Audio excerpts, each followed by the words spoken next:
Hello guys, একটা gravy টোফুর চটপট recipe নিয়ে চলে এসেছি। চলুন রেসিপিটা শুরু করি। রেসিপিটা করতে গিয়ে প্রথমে কাজু বাদাম, খুব বেশি নেবেন না, 3-4টে কাজু বাদাম, আমি এখানে 4-5টা, যেহেতু একটু বেশি ছিল টোফুটা, 3-4টে কাজু বাদাম, মগজের দানা, সঙ্গে আদা, টমেটো, কাঁচা লঙ্কা একটা সামান্য ভাপিয়ে একটা পেস্ট তৈরি করে নিলাম। এবার 3 চামচ দইটা ভালো করে ফ্যাটিয়ে বাইরে রেখেছিলাম। 2 চামচ সাদা তেলের মধ্যে গ্রেভিটা, জিরে ফোড়ন দিয়ে গ্রেভিটা দিয়ে দিলাম, পেস্টটা। তারপরে এর মধ্যে কাশ্মীরি মির্চ, লাল লঙ্কার গুঁড়ো, হলুদ, নুন, অল্প একটু চিনি দিয়ে গ্রেভিটাকে ভালো করে অনেকক্ষণ নাড়াচাড়া করলাম। তার আগে আমি টোফুটাকে একটু অল্প হলুদ আর অল্প কাশ্মীরি মির্চ দিয়ে ভেজে রেখেছিলাম।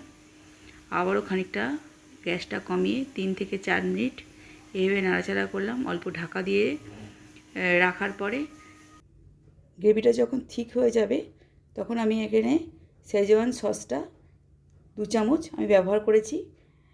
এখানে শেজওয়ান সসটা দিয়ে গ্যাসটা বন্ধ করে ঢাকা দিয়ে রাখতে হবে। তারপরে আমাদের রান্নাটা রেডি। এইভাবে পরিবেশন করবেন, অপূর্ব সুন্দর খেতে হবে। ভালো থাকবেন, সুস্থ থাকবেন, রেসিপিটা শেয়ার করুন।